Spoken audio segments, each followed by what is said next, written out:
Hello friends, இன்னைக்கு நம்ம இந்த வீடியோவில் என்ன பார்க்க போறோம்னா ரேஞ்ச் ஆப்ஜெக்ட்ஸ்னா என்ன, இந்த ரேஞ்ச் ஆப்ஜெக்ட்ஸை VBA ப்ரோக்ராமில் என்னென்ன டைப்லலாம் யூஸ் பண்ண முடியும் அப்படின்னு சொல்லிட்டு பார்க்கலாம். ரேஞ்ச் ஆப்ஜெக்ட் வந்து செல் அட்ரஸை ஆக்சஸ் பண்ணுறதுக்கு யூஸ் ஆகுது. செல் அட்ரஸ்னால் row number plus column name இது ரெண்டும் சேர்ந்தது தான் செல் அட்ரஸ் அப்படின்னு சொல்லுவாங்க. ரேஞ்ச் ஆஃப் செல் அட்ரஸ்ன்றது தான் அதோட சின்டாக்ஸ். கீழே எக்ஸாம்பிள் பார்த்தீங்கன்னா ரேஞ்ச் ஆஃப் A1 அப்படின்னு சொல்லி கொடுத்துருப்பாங்க. இதில் A1 அப்படின்றது செல் address.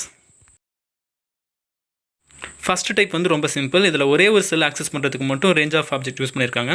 Range of B3 dot values equal to 2 அப்படின்னு கொடுத்துருக்காங்க. இதில் B3ன்ற செல்லில் 2ன்ற வேல்யூவை இன்சர்ட் பண்ணியிருக்காங்க.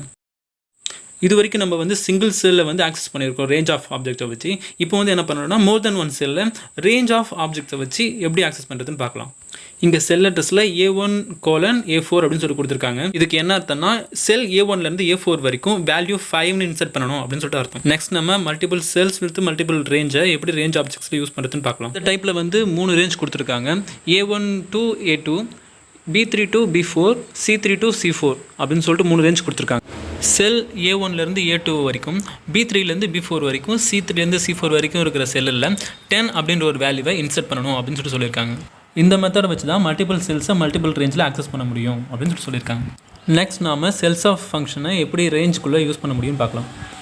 இந்த மெத்தடை நம்ம வந்து லூப்பிங் ஸ்டேட்மெண்ட்காக யூஸ் பண்ணுறோம்.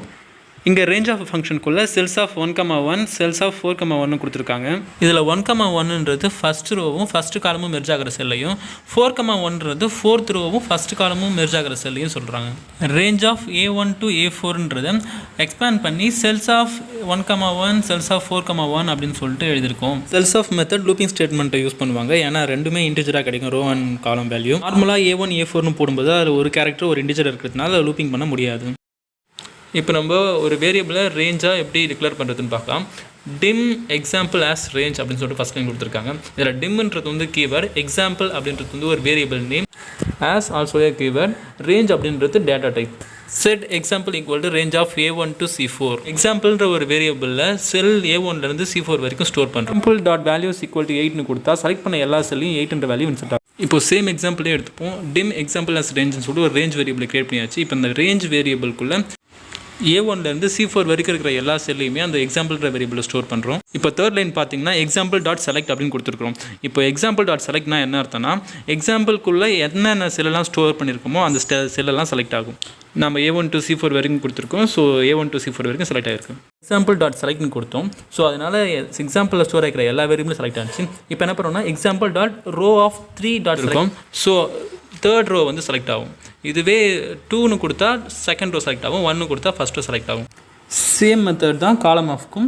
காலம் ஆஃப்குள்ளே என்ன நம்பர் கொடுக்கணுமோ அந்த காலம் வந்து செலக்ட் ஆகும். ரோ ஆஃப் மெத்தட் ரோ செலெக்ஷனுக்கும், காலம் ஆஃப் மெத்தட் காலம் செலெக்ஷனுக்கும் யூஸ் பண்ணுறோம். செல்ஸை எப்படி காப்பி பண்ணுறது, எப்படி பேஸ்ட் பண்ணுறதுன்னு பார்க்கலாம்.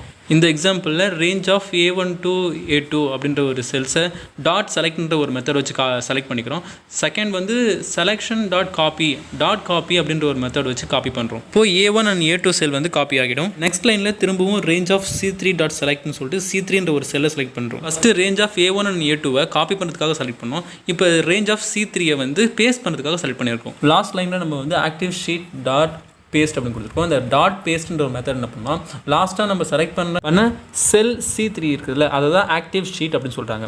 டாட் பேஸ்ட்ன்ற மெத்தட் நம்ம காப்பி பண்ண டேட்டாவை பேஸ்ட் பண்ணுவோம். நம்ம எல்லா செல்லையுமே டேட்டா இன்சர்ட் பண்ணிட்டோம். இப்போ நம்ம பர்டிகுலராக ஒரு செல்ஸில் வந்து நம்ம டேட்டா எரேஸ் பண்ணணும், எனக்கு எம்டி செல்லாக ஆகணும் அப்படின்னா ரேஞ்ச் ஆஃப் அப்படின்னு சொல்லிட்டு எந்த செல்லில் நம்ம கிளியர் பண்ணுமோ அந்த செல்குள்ளே அந்த செல் அட்ரஸை போட்டுட்டு dot values equal to double கோட்டை எம்டியாக கொடுத்தாலும் சரி, range of cell address dot clear content அப்படின்னு கொடுத்தாலும் கிளியர் ஆகிடும். Thank you friends.